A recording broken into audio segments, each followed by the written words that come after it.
La chute d'Iyad Ag-Ghali a changé le visage de la lutte antiterroriste au Mali. Ce nom, longtemps associé à la terreur dans le Sahel, a disparu de l'équation. Mais saviez-vous que sa mort a déclenché une vague d'arrestations jamais vue auparavant?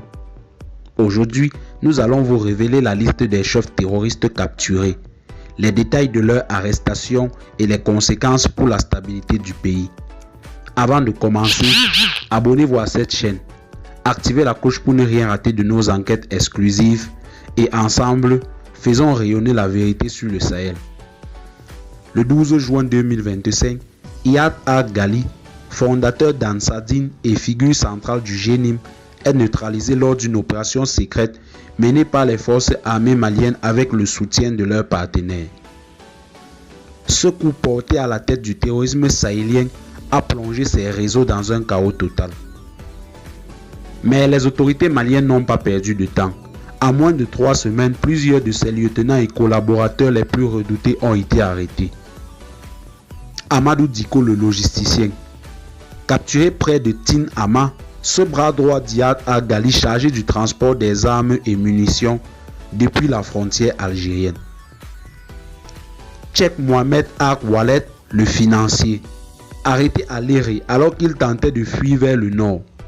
Il gérait les flux d'argent vers les groupes actifs dans le Gouma. Boubacar Al-Khalifa, commandant opérationnel. Ce chef dirigeait plusieurs attaques dans la région de Mopti. Pris en embuscade à Ombori grâce à une opération d'infiltration des forces armées maliennes. Adama Aïdara, spécialiste des enlèvements, interpellé à Douentza, il organisait les kidnappings pour financer les cellules terroristes. Almani Ould Sidati, leader local de la Katiba Massina, capturé lors d'un assaut dans la région de Ségou, il coordonnait les attaques contre les villages. Ces arrestations ont été possibles grâce à un renseignement malien modernisé et structuré. Drones de surveillance, écoute, informateurs sur le terrain, l'armée a désormais une longueur d'avance. Des informations récupérées lors des interrogatoires ont permis de localiser des caches d'armes, démanteler des réseaux de financement et stopper plusieurs projets d'attaque. Un message clair aux terroristes.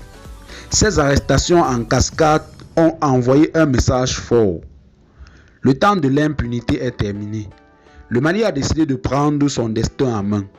Et la population soutient massivement ces opérations qui redonnent espoir aux régions longtemps abandonnées. La disparition d'Iyad Ag-Ghali a brisé l'épine dorsale du terrorisme au Mali. Mais la vigilance reste de mise. Le combat continue et chaque arrestation rapproche un peu plus le pays de la paix. Vous voulez suivre l'évolution de la situation dans le Sahel? Vous soutenez une information indépendante, engagée et patriotique? Alors abonnez-vous à Tempête de l'info. Likez cette vidéo, partagez-la autour de vous et laissez-nous vos impressions en commentaire.